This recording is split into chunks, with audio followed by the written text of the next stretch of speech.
So,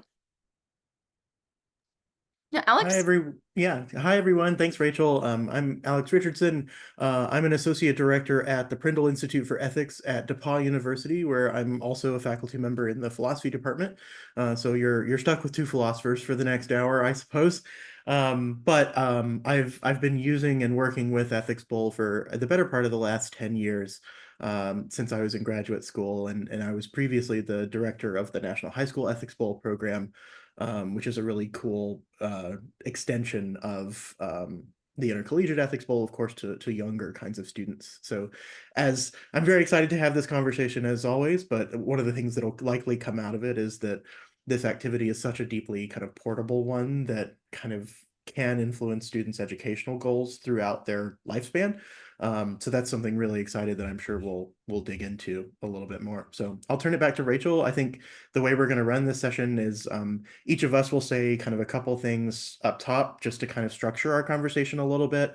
And then we'd really like to kind of let you all as the audience kind of set the agenda and just have a conversation about this format and activity and the ways that it could be used to support a variety of different educational goals in a variety of different disciplines. So hand it back to Rachel. Great. So what I wanted to highlight is different ways that you might use the ethics bowl in your classroom. I know that people are coming at this from a number of different educational perspectives. So I've done each of the following, and I'm just going to kind of list them out as potential conversation topics. So one way you can use the ethics bowl in your classroom is just to use the cases in class, right? Just use them as ways to generate discussion. I've done this in that early on when I was using them, I sort of structured modules that included, like I might teach utilitarianism and then teach some like applied papers. So I might teach utilitarianism and then teach Peter Singer's Famine, Affluence, and Morality, and then use some of the related ethics bowl cases like the Soylent case or the Bat Kid case or something like that to generate further discussion. But then other people might be interested in actually doing debates. So in their gen ed courses, I do this in my course called Social Ethics, which some schools call Contemporary Moral Problems. Their major assignment at the end of the class is an ethics bowl debate, and they're structuring their cases throughout. So I have them do a set of scaffolded assignments that will ultimately lead to the generation of their case. And I can show you what that looks like in my course if you'd like. Then there's still more people might be wondering, how can I get my students credits for doing ethics bowl? My students who are participating in the activity, but I don't have like a dedicated class. For that, some people, I know more than one professor, myself included, who has currently or in the past given students something like directed readings credit for engaging in ethics bowl. So we could talk about that way of doing that if you have access to like an upper division, for us, it's 4910 directed readings. I can give you some strategies for making that work. And then finally, there's the option of creating a formal class. More and more people are doing this. I know some people who are enrolled in this workshop have done that. I'm doing that. I did that last year and I'm doing it again this year. And we can talk about ways that you might do that. There are a lot of potential pitfalls. So speaking of potential pitfalls, that's another thing I thought I'd kind of throw out there for discussion. When you're putting this into a class, you run into a variety of problems, the biggest of which in my experience has been a free writer problem. So whenever you have a group assignment, there are going to be people who just don't participate, but then try to get the A that the rest of the group earned or something like that. So we could potentially talk about ways to respond to that. For me, it's just been scaffolding the assignment. So I see who's participating early on and who hasn't been doing any of the work. And so then there's also this potential pitfall that if you do let's say you have a social ethics course or a contemporary moral problems course and you do an ethics bowl at the end, how do you ensure that students are working throughout the semester and not just putting it together at the very end? This can also be a problem for your actual team. How do you get students to take it seriously and work hard throughout the semester? And then there are logistical problems like what about students who want to be on the team but don't want to be enrolled in a class? How can you make that work when some students want to be in a class and some students don't. We could potentially talk about issues like how we should structure our syllabi, what kinds of assignments we can include, and I have my own queued up just in case people want to take a look at them. So I'll kind of stop there, just throwing out some prompts for potential discussion. Alex? Yeah, sure. I mean, as may not surprise our audience, a lot of the things that I would say to kind of structure our conversation here are somewhat simple, and similar to the things that Rachel has already been highlighting. But I guess the thing I'd point out as a way to get us started is that, of course, Ethics Bowl started in a classroom as a kind of design on getting a sort of really engaging and useful way in to talking about key moral and political issues in a classroom setting that may otherwise make it difficult, right? Of course, like Rachel and I both have a disciplinary background in philosophy, but one of the things that I think is most elegant about Ethics Bowl is that it lends itself way beyond the sort of disciplinary confines. And Rachel already somewhat pointed to this when she talked about its efficacy in integrating this kind of not only content, but skills and dispositions into sort of general education undergraduate courses. The things I'd say there are just like to sort of blow that up really even more. I think the thing that's most valuable about Ethics Bowl as a sort of classroom tool is its kind of disciplinary portability, right? So the basic idea that the kind of skills, both the sort of academic skills, like those traditional things like argumentation, critical thinking skills, like being forced to reason through a set of premises that lead to a conclusion in a particular way, right? A set of social skills that involve sort of not only deliberating, but in some cases, like actually negotiating over really tough and fundamental stuff with your peers. In order to, for lack of a better term, I mean, if we're thinking about, the motivational question for students, for lack of a better way, sometimes students are doing this just to get the A, right? But they often find themselves having to be responsive to each other in a way that they don't often encounter in a classroom. And then, of course, like there's the kind of like broader kind of training pedagogical question, which is to say, like, in no academic discipline or really in any sort of career pathway, are these kinds of social and academic skills like not important, right? So the thing that I would stress when thinking about using Ethics Bowl in your classroom is that kind of portability, not only in terms of disciplinary sort of fit, but also in terms of the kinds of things that Rachel mentioned, right? There's not a one size fits all kind of integration, and integration is a really good kind of bumper sticker version to think, sort of slogan, I guess, to think about how to work with Ethics Bowl in the classroom. Topical integration is really easy because there are libraries of hundreds of these cases floating around places that, as Rachel suggested, are very easy to integrate with the things you're already doing in the classroom, whether those things are in moral philosophy or not. And there are lots of ways in to do kind of creative assignment designs that help kind of get at and evaluate those same skills that lie at the center of Ethics Bowl. And of course, those are things we'll be talking about kind of all weekend, right? But you can do that sort of conversationally with students, verbally in the classroom. You can do it via writing assignments. You can do it even up to, as Rachel suggested, these sort of scaffolded semester-long projects where they're engaging with cases, thinking about the mechanics of cases, and then ultimately authoring them toward the end of the term. So the idea that Ethics Bowl kind of returns to the classroom is like a very natural one. And it's a really cool tool that we can kind of fit into different places with different topics from different disciplinary lenses, in a really nice and elegant way. So that's kind of I guess the overarching piece that I would use to kind of kick us off here. And I would invite, I guess, folks to tell us a little bit about kind of what your interests are and what kinds of questions and thinking you may be, what kinds of questions you have and what kind of thinking you may be doing about kind of using these tools or some assemblage of them in your own classrooms.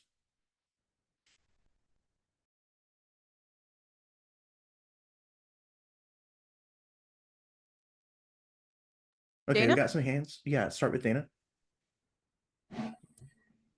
Hi, everyone. My name's Dana. It's so funny. The folks from DePauw, I was just at Wabash College up the street, but now I'm over here in Virginia. But something that I did pretty successfully the past 2 years at Wabash was I would run ethics bowls in both like just a standard intro ethics class and then also a sports and philosophy class. It's slightly more like much more truncated, and instead of cases, it was like questions that were relevant to the material that we were working with. But the reason that I wanted to come to this workshop is that so my teaching load is quite a bit different from what it was at Wabash in terms of number of students. And the class that I'm doing is that I would want to do it with, just because of its success in these other classes, is a class I've taught a lot, but I've never done an ethics bowl in it. And I would be curious to just hear like some maybe brainstorming or feedback about it. But it is a philosophy of love and sex course. And so I've been like toying around with the idea of like kind of like Dear Abby kind of stuff, or like get students to generate sort of Dear Abby kind of cases or something. But that's why I'm here, is to figure out how to remold or remodel what I have found a lot of success with in other classes for a kind of like a different set of curriculum. So That's wonderful, Dana. A couple of comments. I mean, I love the idea of having students craft their own cases, and I know people have found a lot of success doing that. That's a really independently useful activity. I think one good example of that, I don't know if folks in the room know Tim Stock. He's involved with the Public Philosophy Network and does a lot of public philosophy work. He's been working with incarcerated students and has had them, they crafted a set of cases, which I think would be a really unique perspective. And then especially if you're dealing with one kind of subset of issues, it would be really interesting to see what they generated. I know we do have, you've probably already looked through case packets from the past, but I can think of a lot of different cases that are relevant to that. If you're looking for specific cases, we can chat. Yeah, I'd love that. I can also, I'm in contact with Tim, so I could also kind of that's share with him. Great. Yeah. Yeah. Also, if for whatever reason you don't end up doing having your students craft them and you can't find enough from the case packets, the Prindle Institute has the Prindle Post, which has just a gazillion different kinds of cases going back 7 years or something that you might want to take a look at for cases related to that. We're Cool. also happy to write them. Okay, awesome. Hey, do you know Caitlin Howlett, by the way, Alex? I don't. I'm Okay. freshly new to DePaul. Oh, sure. So all right, well. I'm new to DePaul, but not new enough to know that I'm supposed to hate Wabash. Oh yeah, you definitely are supposed to hate Wabash, and it's a very worthy place to hate. It's an all men's college, just so everyone knows, in rural Indiana, and it's sort of terrible. And I'm supposed to hate it for sports reasons, but like yeah, those are all the same things. Cool. Well, Caitlin is in the education side. She does philosophy of ed kind of stuff. Anyways, oh, neat. Okay, cool. I'll be sure and reach out. Thank you. Christina? Oh, am I coming through? Okay, there we go. Yeah, we got you. Hi, sorry. So I work for the Cincinnati Ethics Center, and as part of that, I will be in charge of the Greater Cincinnati Regional High School Ethics Bowl. So it's a role I'm new to, and as part of that, I'll be training and doing workshops for a lot of high school coaches. And so I know this is slightly different since it's a high school level and not a collegiate level, but I can imagine, as a former teacher myself, teachers just kind of being like first day, no idea where to start. So I guess I'm just looking for recommendations of like very first time you're meeting or talking with students, like what to begin with. I think a lot of teachers, especially at the high school level, who really have no ethics background will feel very overwhelmed. Yeah, I think that's, I mean, I can speak to this. I'm sure Rachel has some thoughts about this too. And in fact, we should probably invite Leo to maybe say a word or two about this. So Leo, below me here, Christina, is the new director of the National High School Ethics Bowl. So he probably already has some ideas about this. But one of the things I would suggest is just thinking about this thing Rachel said at the very beginning about the kind of range of interactions that you can get with classroom integrations with Ethics Bowl in particular. The cases themselves are really portable, really short, and really self-contained, right? In a way that like really can get around some of these worries, which I think are very common. These are things that we heard very often with the National High School Ethics Bowl. They're things that we hear often at the Prindle Institute, like teachers interpret and view themselves as essentially having a kind of expertise gap, right? Which is to say, I don't want to open up a box that I'm unprepared to sort of facilitate in a conversational sense with my students, right? And so the point of advice that I might have here is to stay really close to cases, right? Use those as a kind of jumping off point and use those as a way to kind of define some bounds for a conversation to begin with, right? And think about that as kind of the first and initial way in, even before you think about some of these broader kind of like, let's think about what frameworks are relevant. Let's think about moral theory. Let's think about X, Y, Z, right? It's very useful, I think, to begin a conversation. And you know, the collegiate ethics bowl cases are good for this. They're a little bit longer. The high school ethics bowl cases are quite good for this because most of them are a page or less. Right.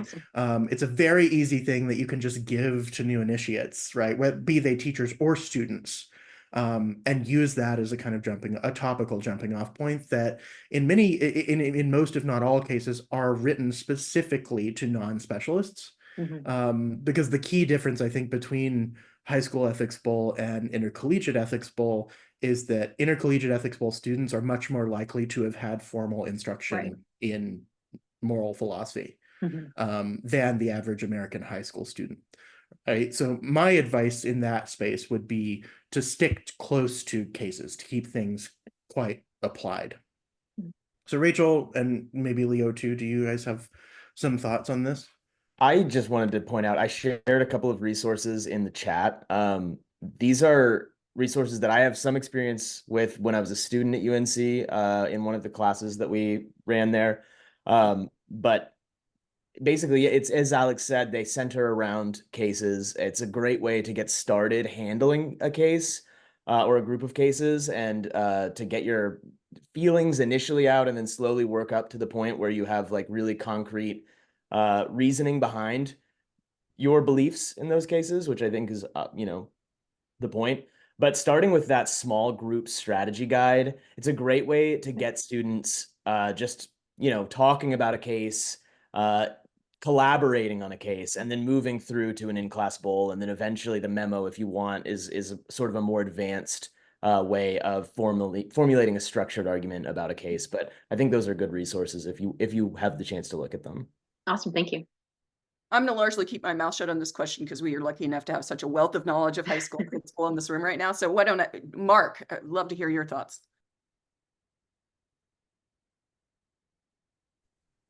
Hi, sorry, too many buttons to push. I just wanted to, I'm in initial conversations with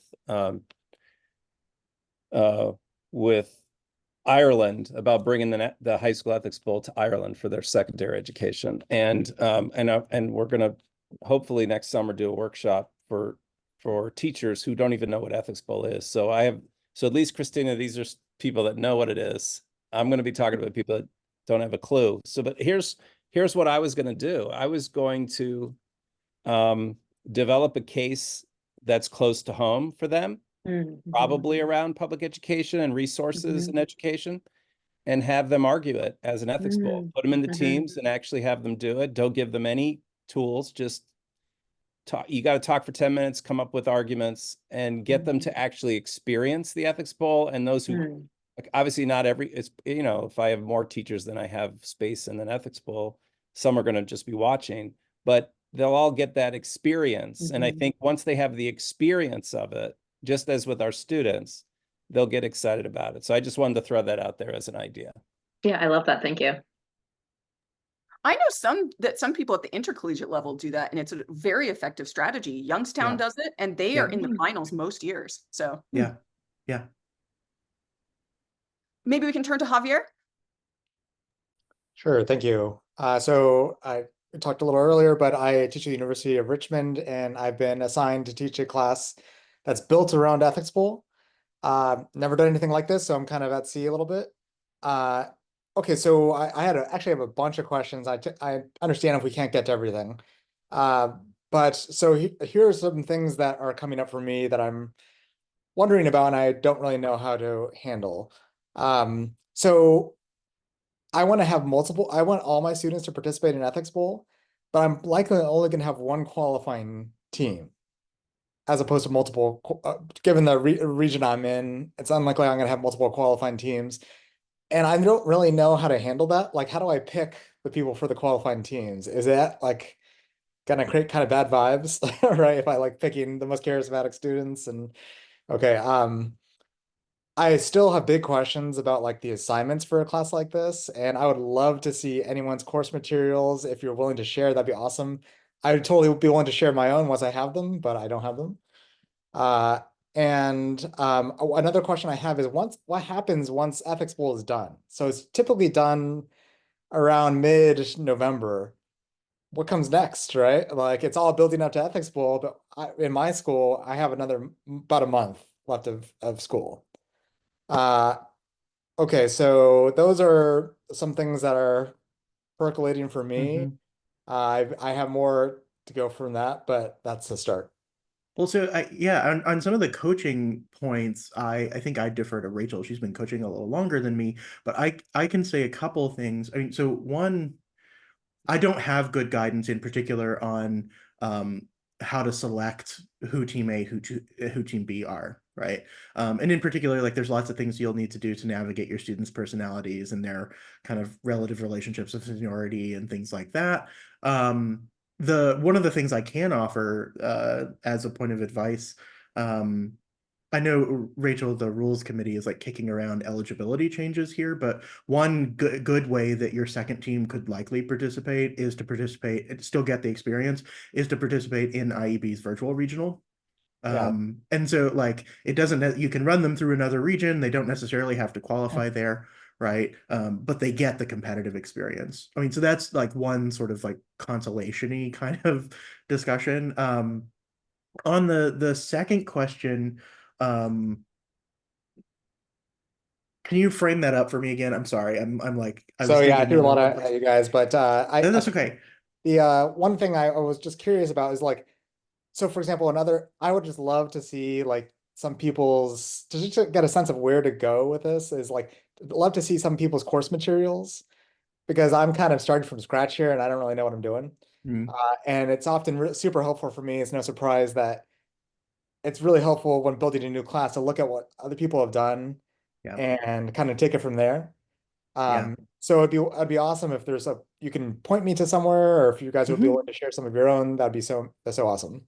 Sure, absolutely. And I mean, so I want to let Rachel comment on the coaching bit, but one of the things that also I remembered what it was that I wanted to say at this point, which is to proffer an answer to the what happens when the competition's over question. Yes. Yeah, that. Rachel already like sort of highlighted this a little bit, right? But like there are lots of independent and important values to producing cases on your own. And there are actually lots of interesting outlets that you can sort of send those out to. In particular, I'm thinking of two, and Leo, don't let me step on your toes here, but one thing that I've had success in teaching collegiate ethics bowl courses is to have them write cases at the end and submit them for publication for the high school ethics bowl. Another potential opportunity is the Prindle Post that we have at the Prindle Institute, where it's a sort of ethics ripped from the headlines kind of digital publication. And we have I don't know that it's quite a jillion, Rachel, but it's definitely several thousand articles that essentially take some of the same format seriously, right? The idea is to sort of present nuance, present kind of multiple sides of an issue in exactly the way that you would tee up kind of an ethics bowl case with the explicit purpose of like promoting conversation about the issue, right? So that's like it's a little bit different of an audience, right? So the audience there is mostly educators, in particular like K-12 educators who want to incorporate these kinds of discussions and materials into their classrooms, but they're used in university classrooms across the country too. So I mean, those are two like kind of immediate like sort of external publication opportunities that I would maybe keep in mind if you're interested in having students as a kind of overarching kind of capstone kind of experience, not just compete in the ethics bowl, but sort of produce a case toward the end. Anyway, I've been talking a lot. I'll shut up. Great. That's helpful. Rachel, do you want to? Yeah, a few things. So one, I think it would be interesting, and I'll talk to Kristen, who's the API director, about who's helped to facilitate this this workshop, about potentially putting us in contact with each other in various ways. I'm perfectly happy to share my syllabi, to share my assignments, all of this kind of stuff. So nobody, we always feel like we have to start from scratch with our courses, but there's really no need for that. We can share with one another and share experiences and make modifications going forward. So happy to do that. That's super helpful. Yeah. So let me first speak to the question of multiple teams, how to pick. This is always challenging. Although I wouldn't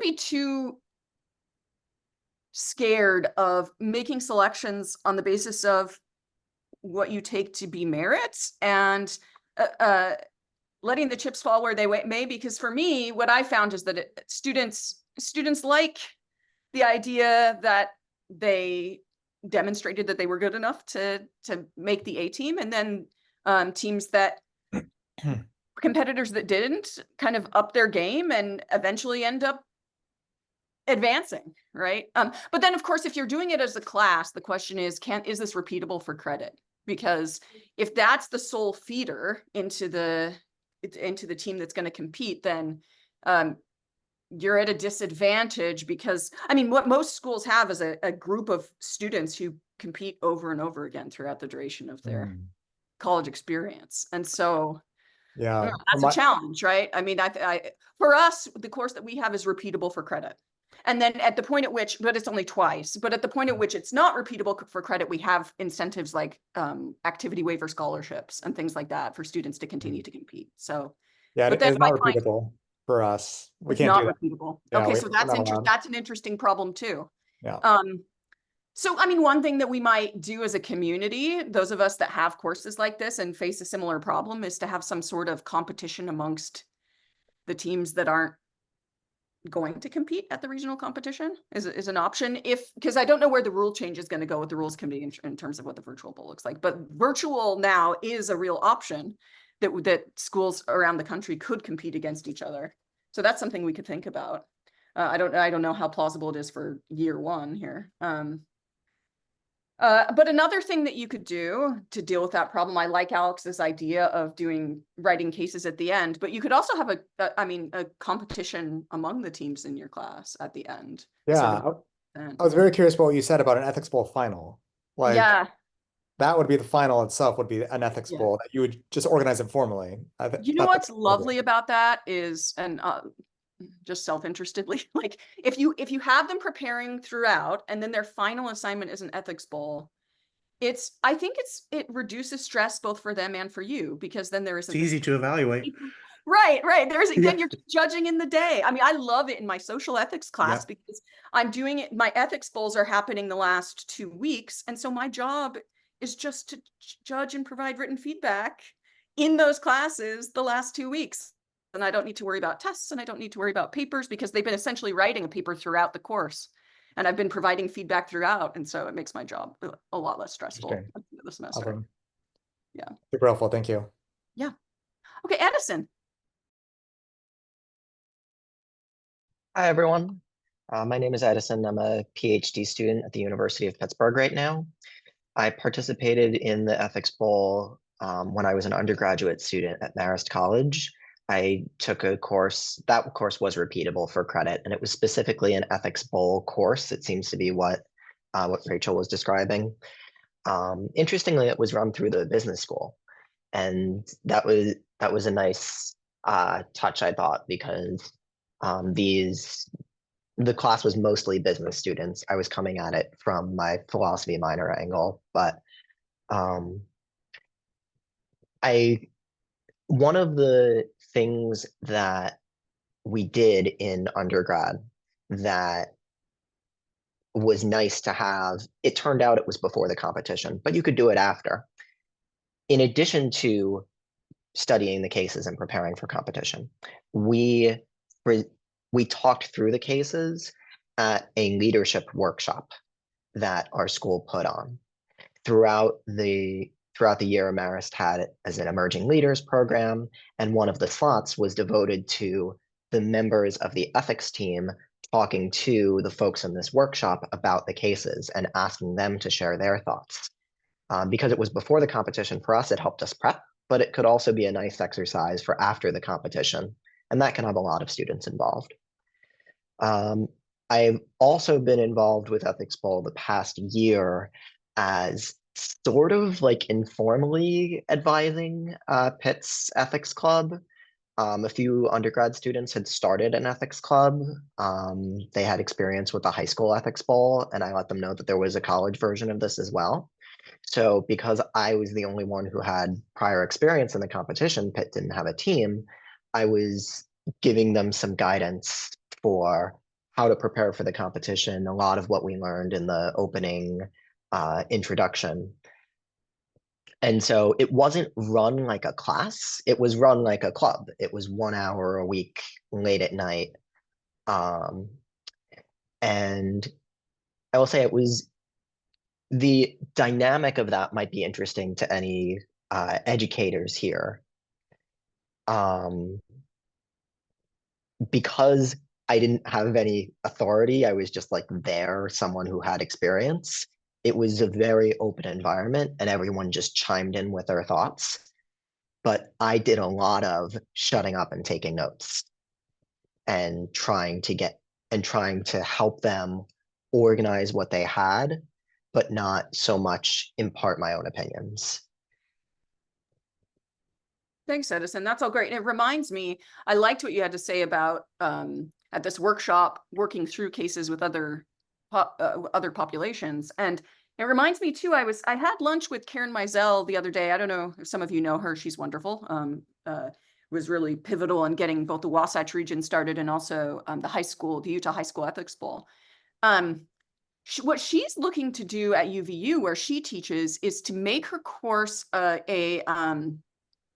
like a CEL designation. This is probably called something different at different schools, but a community engaged learning designation.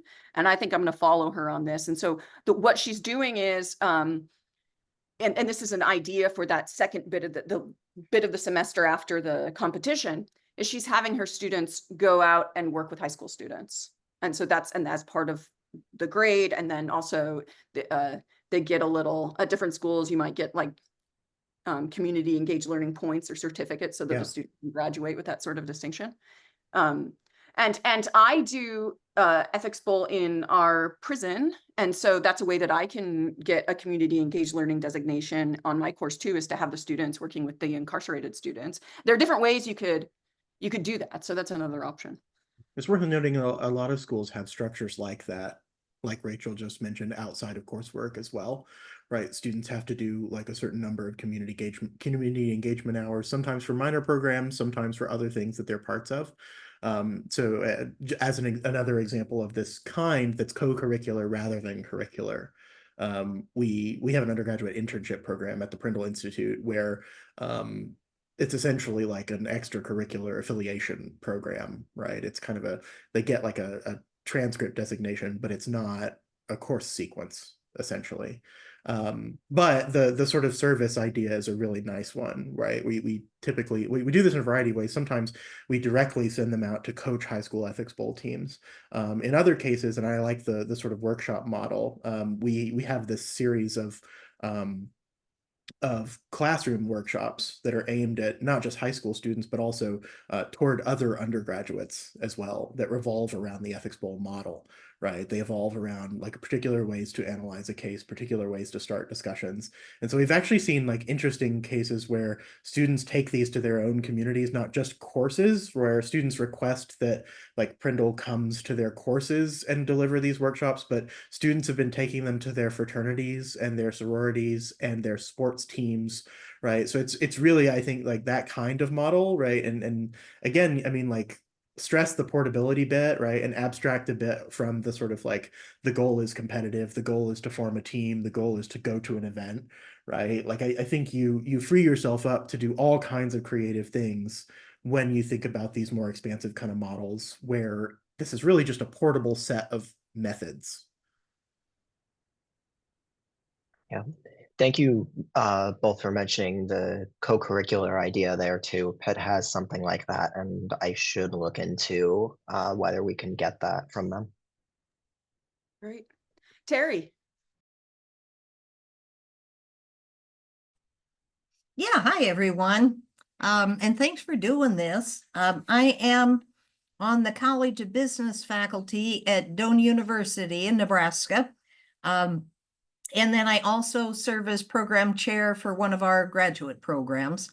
But among my duties, I've taught ethics or corporate social responsibility for several years, and do a graduate level one now. But I realized a couple years ago, I was just increasingly frustrated. My students were doing a lot of studying about ethics, but like that was it, and I wasn't satisfied with that, you know? And so last year, I created a pretty in-depth immersive role play for them. So I don't know, we've got 20 some cases now, and you know, the students select a stakeholder role that they play out during our term. We have 8-week terms. And that's been a lot of fun, and I think very effective. Students seem to have really liked it, but it's very unstructured. So one of the things I had been thinking of was we might be able to make use of an ethics bowl kind of framework, just to put a little bit more structure around. This is also a distance learning course, so you know, we're doing it via Zoom or via our Canvas, you know, LMS. So there's some challenges in that. So so I just, you know, was here to learn a little bit more about how to do that. I do not think our university has an ethics bowl team. I've never heard of it anyway, since I've been here. But participating in the intercollegiate bowls, I think we'd have quite a bit of interest. So that's the other thing I'm hoping to generate some interest in over this next year, and who knows, maybe we can start participating next year or something. So, but you know, doing something with Ethics Bowl in my classes, and not just my ethics class, but any of my leadership classes, right? It'd be so, I think, so easy to or useful to bring in the Ethics Bowl framework as another learning tool. So I'm just here to try and soak up as much as I can about either the competitive angle or the in-class angle. So That's terrific. And I really, the role playing, I think that's terrific. I think it'd be lovely if those of you who are willing to share syllabi or activities that you're doing we could share them to a common file, and it would be really cool to see what everyone's doing. We'd love to have you involved in actually participating in the bowl. So please reach out if there's anything we can do to help you get that ball rolling. I'll do that. Wonderful. Thank you. Great. Yeah. Alex, did you?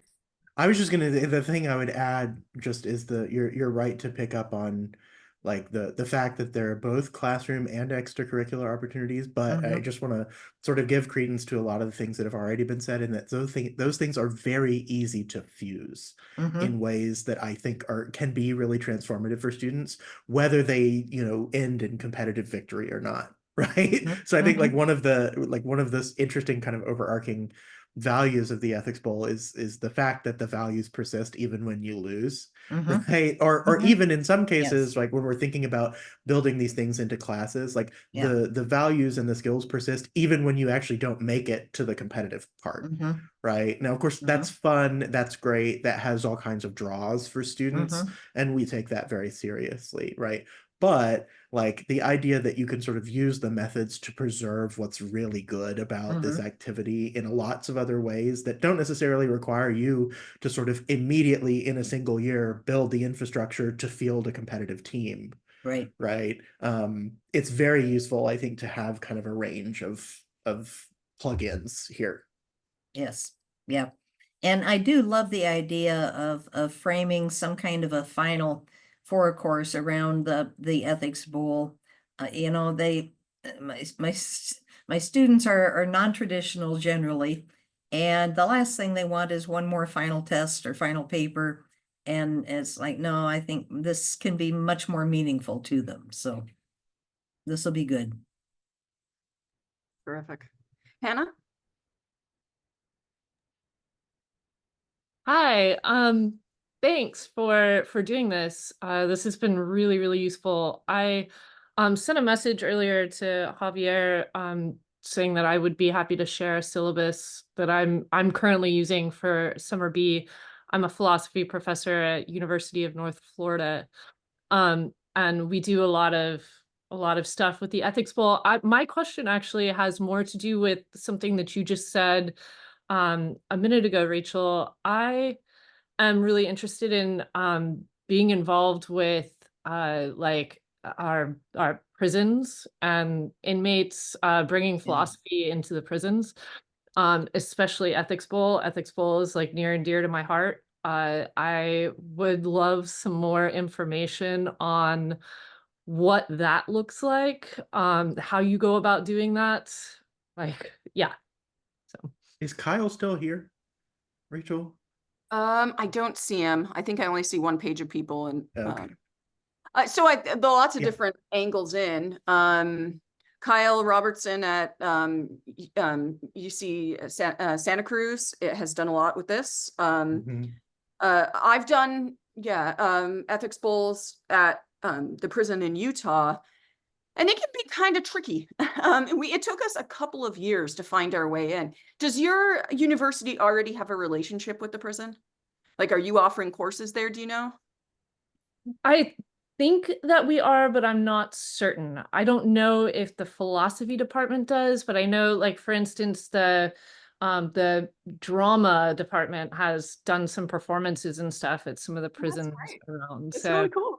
yeah. Yeah.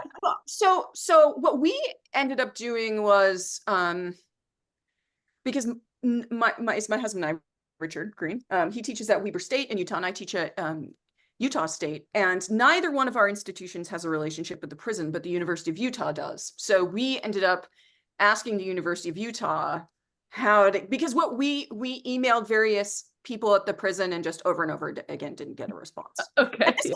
You find similar problems at trying to make contacts at high schools, in my experience. Like, you're trying to generate a new team, and you might these people they're so overworked already, and you contact different people and you get no response, and it's important to just have some sort of link in, some sort of hook. So we went through the University of Utah, but what I learned ultimately was where I really could have gone directly in is if I had contacted the chaplain, which is okay. not something intuitive, but there it is. Volunteer programs, the chaplain does the training for the volunteer programs, at least in the Utah prison. And so or contact some sort of, whoever at your prison is responsible for volunteer coordination. Mm-hmm. Okay, that's helpful. So at your prison, there'll probably be folks who come in and do like AA or NA meetings, or people who do yoga with the incarcerated folks. And they can, if you just present yourself as a volunteer program, there are all sorts of impediments, of course. Trainings and stuff to go in. So it's not something that's easy to do just immediately. You have to find out what all those barriers and obstacles are. You have to get your course materials approved through the prison. So interestingly, like, there are certain books we couldn't use. We tried to we had our students pick from a case set, and oh man, this the first year we did it was right after we were allowed. Well, we were trying to do one in end of 2019 into 2020, and then the pandemic started, and then we weren't able to actually do the competition. But for the first time when we came back in, after the prisons had been off limits, we had the students pick from the cases in the case packet, and one of the ones they wanted to do was how the COVID pandemic impacted incarcerated people. Yeah, I would imagine. And the prison said, we started to prepare that case, and when the administrators of the prison heard we were preparing that case, they were like, nope, you're not talking about that, which was unfortunate, because they had a lot of very interesting things to say. Right. But yeah, so there's a lot of obstacles. If you end up doing it, please contact me, and I'll talk you through anything you want help with. Oh, Yeah. that would be great. Thank you so much. The thing that I would add here is like the importance of kind of building relationships and trust, right? Like in a setting where it's all about security, right? Like that's kind of the kind of name of the game. One of the things that I was going to mention is kind of, again, think about a kind of range of different levels of interaction that you might start with, right, in order to build those relationships. So my former colleague at the PAR Center, Michael Vasquez, they have or at least had a program during the pandemic that was shortly after the shutdown, shortly after, as Rachel suggested, everything became kind of off limits in terms of doing events and doing volunteer programs. We were able to run for at least 2 or 3 years a philosophy by mail program, which used ethics bowl cases as stimulus for discussion, right? Okay. So we were able to pair this with a graduate fellowship program in the philosophy department at the university, where graduate students were regularly corresponding with incarcerated folks on the subject of an ethics bowl case, right? But we were able to essentially set up like one-to-one correspondence relationships, and that was the thing that I really wanted to second that Rachel said. We accomplished that through talking to the chaplain. Okay, that's awesome. As a way of kind of reaching in to people who had been forgotten about during the pandemic. Mm-hmm.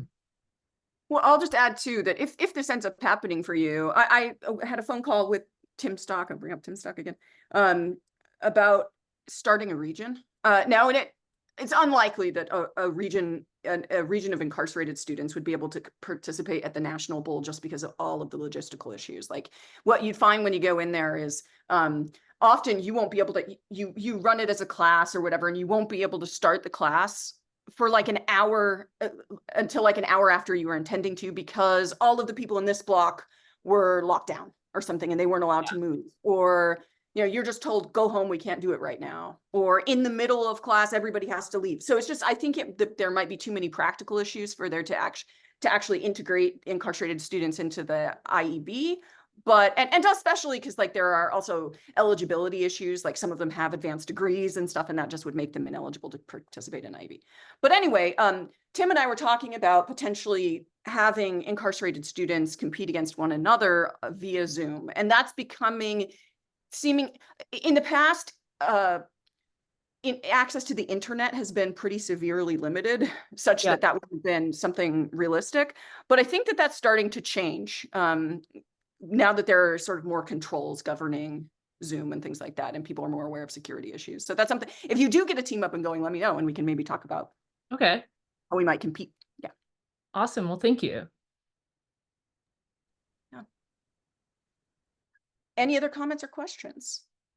I'll just briefly, in response to this conversation about prison programming, there is another session, I think, tomorrow about Ethics Bowl Beyond the Classroom that I will just briefly plug, that is designed to think very carefully about the kind of like nitty-gritty logistics of doing stuff precisely like this, using it for prison outreach, using it with adults and retirees, like kind of expanding the sort of venues for something like Ethics Bowl way, frankly, beyond what they started as. I know Karen Mizell is talking about getting Ethics Bowl going in like our Ute reservations, Utah. I think one of the challenges that arises when you're thinking about this is not essentially using Ethics Bowl to colonize. Like, what are the ethical issues that pertain to this community? What are we making sure? And anytime you're engaging in sort of a community outreach thing, you need to be thinking about whether you're genuinely about, I don't know, how you're contributing to conversations in those communities rather than just like imposing certain sorts of questions. I think you take my point. But yeah, I think that it'd be terrific to talk about different ways we can bring this activity to underserved communities. Hey, Mark, I'm wondering if you might be willing to talk about what you're trying in your course, since I didn't see any other questions. Sure. I teach at Villanova University. I've been involved. I never really introduced myself earlier today, but I've been involved with Ethics Bowl. You should know who he is. But no, no. But anyway, I used it in an honors ethics course several years ago. There's only 16 students in the class, so I had 4 teams of 4, and it worked perfectly. And it wasn't related to our team. Our team is independent. It does, it's outside of any course structure. But just to answer Javier's some of Javier's questions, just briefly, I started with some ethical theory, and then for about a month, and then the rest of the semester we worked through all the cases. Maybe not all of them, maybe half of them. And then we had a competition, and I had some of my colleagues come in and judge, and that was like the final exam. And the students seemed to really like it. But I'm teaching this coming semester. I'm teaching non-honors ethics, and I have 25 students. And I was trying to think. I tend to just use the cases just as one-offs. I haven't incorporated the ethics bowl into these larger classes because I couldn't think of a way to do it. So this semester, what I'm going to do is we're going to have quote unquote debates, and it's going to be a modified ethics bowl format. And the backbone of my course is Michael Sandel's What is Justice? And so I've pulled out 4 key moral questions, applied questions. So the idea of an all-volunteer U.S. military, the issue around surrogacy, affirmative action in higher education, and reparations for slavery. And in that one, I'm going to focus specifically on the case of Evanston, Illinois, which has an actual reparation program up and running and just got legally challenged. So it's very, very in the news today. And what the students are going to pick which case they want to work on, or which issue they want to work on. So I'll have 4 teams of 5, and then I'll have an extra 5 students. Those students are going to be my judges. So 3 of them will judge one day, the other 2 will judge the other day. And then on two days during the semester, like midpoint through the semester, we will have dealt with all of the kind of moral principles that'll be helpful to them by the time we get to these debates. We're going to do a modified. So we're going to do what we did today. That's what was going on in my head, is what I was going to do in class. So I forgot about, I thought we were just doing the modified. So they get a question. They're not going to know what question it is. But they'll know the case, and they will, the class before that debate, they are free. The whole class is free. And so the idea is that they're working on their ideas for the debate. They have to come to class. They'll get the question. They'll get 2 minutes to confer, 10 minutes to answer the question. Then the other team will get 2 minutes to confer, and then offer a 5-minute commentary. And then the judges will ask questions. And then when that closes down, we'll go to the next case. So we'll do 2 cases in a 75-minute class. The students who create the teams themselves are going to have to give me a 2-page précis of their analysis of the issue before the debate happens. And then the judges are going to turn in a 2-page reflection on the challenges of being a judge, the quality of the arguments that they heard, and the questions that they asked. That way, I was trying to balance out the workload for all the students involved, because at first glance it looks like the presenting students do all the work, but judging is harder than it's hard. I think the students are going to realize it's harder to be a judge in some ways.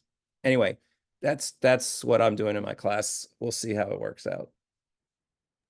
Thanks, Mark. As Mark was speaking, I thought about an issue that is likely to come up as you're organizing your students into teams. So one question I might have is, how do you organize your students into teams? So I'll share some mistakes that I've made and what I've done in response to those mistakes.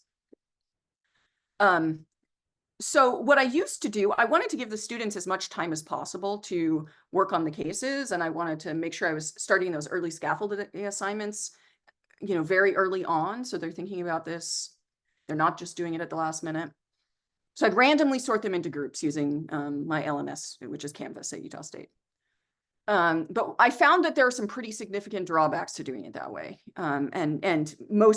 This was kind of most powerfully pointed out to me in an interaction I had with a student where after their particular bowl, they came up to me crying and they said that their group, they were the only female student in a group of all male students. And in this group, they had some sort of aggressive, it's Utah State, so lots of very conservative folks. And I was doing this in a lower division course. So very aggressive male students that would seldom let her speak. And the course was about something like gun rights. And it was a huge problem for her. And ever since then, I've thought, you need to get to know your students a little bit before you sort them into groups so that you can make some modifications. You can still use that Canvas sort feature or whatever into groups, but so that you can then make some modifications because certain personalities work with one another way better than others. And you need to look at, I think gender dynamics are an important thing to look at too. For that same reason that if you have lots of male participants, you might not get as many females raising their hands. You get that same sort of dynamic within teams too sometimes.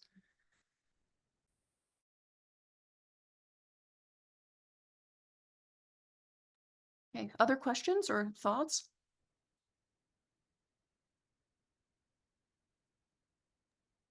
Elizabeth, yes, please.